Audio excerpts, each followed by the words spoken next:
শ্ৰদ্ধাৰ অসমবাসী ৰাইজ, মই আচলতে আজি আপোনালোকক এটা প্ৰশ্ন সুধিবলৈ বিচাৰিছোঁ যে গাহৰিৰ চবতকৈ ডাঙৰ বেমাৰ কি বাৰু? নিশ্চয় আপোনালোকৰ মনত আহিব CS বা চেফ বা ASF, নহয় জানো? কিন্তু এতিয়া অসম চৰকাৰে এনেকুৱা এটা বেমাৰ লৈ আহিছে যোনটো নেকি বেমাৰ নিজে নিজে অহা বেমাৰ নহয়। এইটো মানে সুদূৰ থাইলেণ্ডৰ পৰা আনি পেলাই আমাৰ অসমৰ জনসাধাৰণক, আমাৰ পালকসকলৰ মাথাত এইটো জাপি দিব বিচাৰিছে যে আপোনালোকে এনেকৈহে মৰিব লাগিব।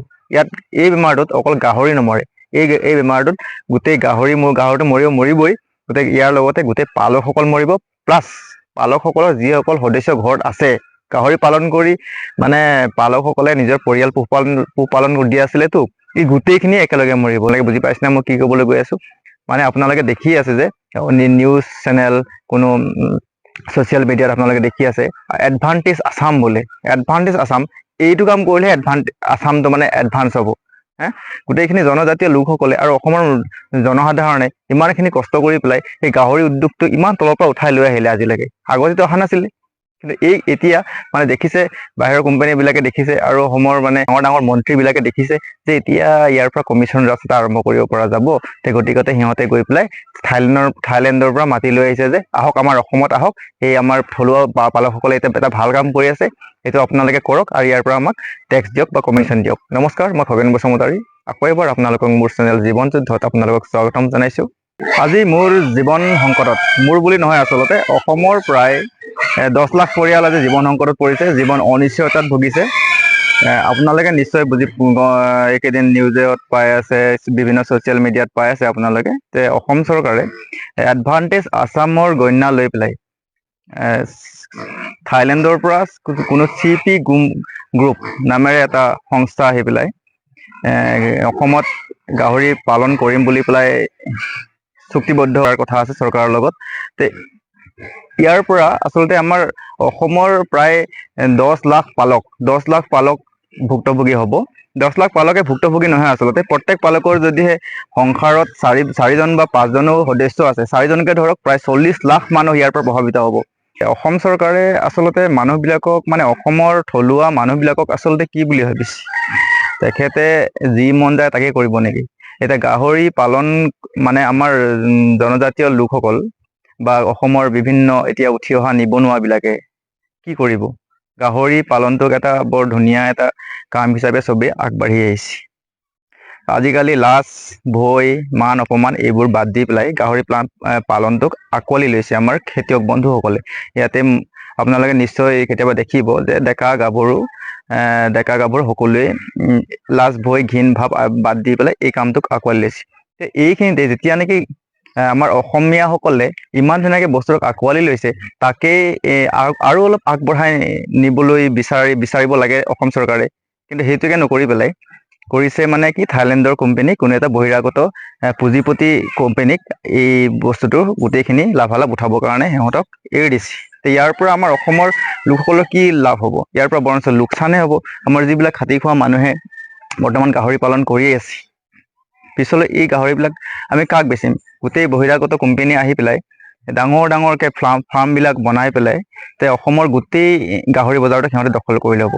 আমাৰ অসমৰ জনসাধাৰণক আচলতে মই এইখিনি কথা ক'বলৈ বিচাৰোঁ যে এটা সময়ত আপোনালোকে নিশ্চয় দেখা পাইছিলে যে গাঁৱে ভূঞে অগণন ব্ৰইলাৰ ফাৰ্ম কিছুমানে নিজেই কৰিছিলে। বহুত ডেকা গাভৰুৱে নিজেই, নিবনুৱাসকলে নিজেই নিজৰ অৰ্থ পুঁজি সংগ্ৰহ কৰি পেলাই ব্ৰইলাৰ ফাৰ্মবিলাক খুলিছিলে। কিন্তু এটা সময়ত আপোনালোকে নিশ্চয় ন'টিচ কৰিছিলে যে এটা সময়ত বিভিন্ন কোম্পানী, ব্ৰইলাৰৰ কোম্পানীবিলাক আহি পেলাই অসমত থিতাপি ল'লেহি।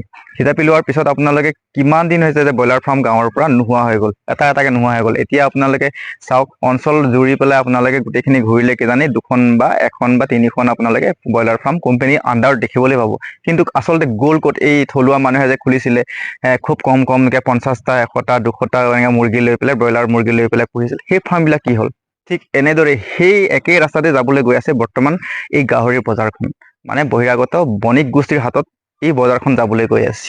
মোৰ এই ভিডিঅ'ৰ দ্বাৰা মই আচলতে অসমৰ মুখ্যমন্ত্ৰী মাননীয় শ্ৰীযুত হিমন্ত বিশ্ব শৰ্মা ডাঙৰীয়া আৰু অসমৰ পশুপালন মন্ত্ৰী কৃষ্ণেন্দু পল ডাঙৰীয়া, তেখেতক দুজনকে মই আচলতে এইটো আহ্বান কৰিম যে আপোনালোকে এই হঠকাৰী সিদ্ধান্তটো আচলতে আপোনালোকে উঠাই লওক।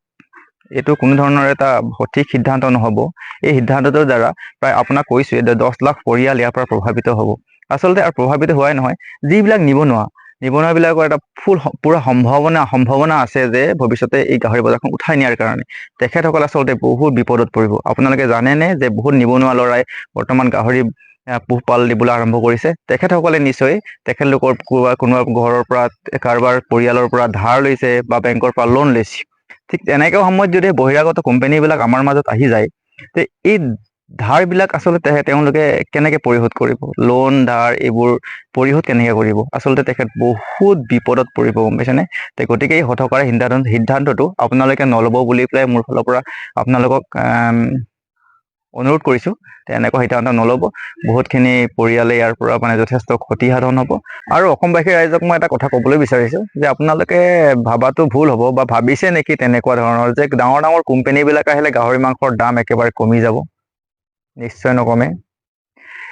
এই ডাঙৰ ফাৰ্মবিলাক যেতিয়া অসমত আহিব, তেতিয়া লাহে লাহে সিহঁতে 1-2 বছৰ সিহঁতে লষ্টত থাকিব, দাম কমাই দিব, যাৰ ফলত আমাৰ মানে থলুৱা গাহৰি পালকসকল, আমাৰ যিবিলাক নিবনুৱা গাহৰি পালন কৰি আছে, সেইসকল মানে দুবছৰমান লাভত থাকিব। তাৰপিছত এনেকুৱা হিচাপত সিহঁতে দানাৰ দাম বৃদ্ধি কৰিব, মেডিচিনৰ দাম বৃদ্ধি কৰিব যে থলুৱা গ্ৰাহকসকলে কোনো কাৰণতেই ইমানখিনি পুঁজি লগাই গাহৰি পালন কৰিবলৈ নোৱাৰিব। আৰু যিবিলাক মানে থলুৱাভাৱে খাদ্য প্ৰস্তুত কৰি পেলাই গাহৰি প্ৰস্তুত কৰিব, তেখেতলোকেও মানে বেলেগত বিক্ৰী কৰিবলৈ নোৱাৰিব। কাৰণ নিৰ্দিষ্ট স্থানত ডাঙৰ বণিক গোষ্ঠীবিলাকে সিহঁতৰ আউটলেটবিলাক আৰম্ভ কৰি দিব। আপোনালোকে ভাবিছে নেকি যে সিহঁতে অকল গাহৰি পালনেই কৰি থাকিব? তেখেতলোকে মাছ পালন নামি যাব, গাহৰি কাটা দোকান খুলিব তেখেতলোকে। তেখেতলোকৰ গাহৰিবিলাক তাতে আনি পেলাই নিজৰ বিক্ৰী কৰিব, সম্পূৰ্ণ বৈজ্ঞানিক ভিত্তিত আনি পেলাই স্বাস্থ্যসন্মতভাৱে।